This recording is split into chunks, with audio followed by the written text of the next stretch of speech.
પ્રેમની વાત. આંધળી છોકરીને થયા કરે મને કોઈ ચાહે. છોકરાએ આવીને કીધું હું તને ચાહું છું, હું તને ચાહું છું. 22 વર્ષથી જે શબ્દ સાંભળવા હતા એ શબ્દ કોઈ કીધા એટલે આંખમાંથી દળદળ આંહોડા વહ્યા ગયા. તને ખબર છે હું આંધળી છું? હા, આ ચશ્મામાં કદાચ ન તને દેખાય તો ના, મને ખબર છે. તો તોય તું મને ચાહસ? તો હા, હું તારા વ્યક્તિત્વને નહીં તારા અસ્તિત્વને ચાહું છું.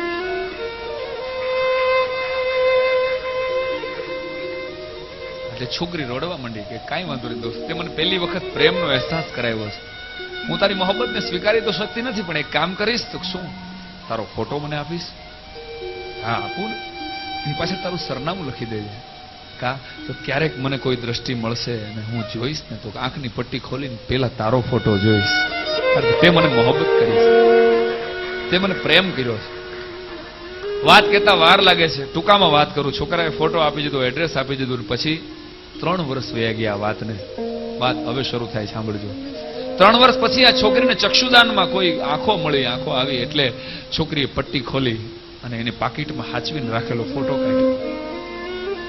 આમ કરીને આમ સામે રાખ્યો. મને પ્રેમ કરનારા પેલી વ્યક્તિ હતી. અને આમ કરીને પટ્ટો ખોલ્યો ને ત્યાં તો આમ સામે જોયું, પણ મિત્રો વિધિની વક્રતા કયો, નસીબ કયો, છોકરીને દુર્ભાગ્ય કયો. છોકરો થોડો કમનસીબ એટલે થોડો કદરૂપો હતો દેખાવમાં, એટલો બધો વ્યવસ્થિત નહોતો. આ છોકરીએ આમ ચહેરો જોયો ને, આ છોકરાએ મને પ્રેમ કર્યો. અને પછી પોતાનો ચહેરો આ મારી સામે જોયો, હું તો કેટલી સુંદર છું. સુંદર તો હતી જ, અને એમાં આંખો આવી ગઈ. પછી છોકરીએ વિચાર કર્યો કે આના કરતા તો સારું પાત્ર મને હજી મળી જશે. એટલે એને કાગળ ને પેન લઈને છોકરાને છોકરી પત્ર લખ્યો, દોસ્ત મેં તારો ફોટો જોયો, મને કોઈ આંખો આપી છે એટલે આંખો મળી ગઈ, હવે હું દુનિયા જોઈ શકું છું, પણ તારો ને મારી જોડી તો જામે એવી નથી દોસ્ત, એટલે પ્લીઝ તું મને ભૂલી જાજે અને ક્યાંક બીજે લગ્ન કરી લેજે. 3 વર્ષ પછી આ પત્રનો જવાબ અઠવાડિયા પછી આવ્યો. છોકરાએ જવાબમાં લખ્યું હતું કે થેન્ક યુ, તને આંખો મળી ગઈ એ વાત જાણીને આનંદ થયો, અને તારી ને મારી જોડી ભલે જામે એવી ન હોય, હું બીજે લગ્ન કરી લઈશ, તને ભૂલી જાય, પણ તું મારી આંખોને સાચવજે.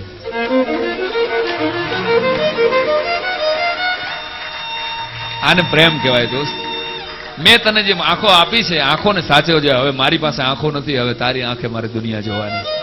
જેને ચાહો છો એને મેળવી નથી શકતા, જેને મેળવો છો એને ચાહી નથી શકતા. એટલે જિંદગીમાં ક્યાંય પ્રેમની ઝલક આવી જાય ને તો કુદરતનો આભાર માનજો. શું કામ?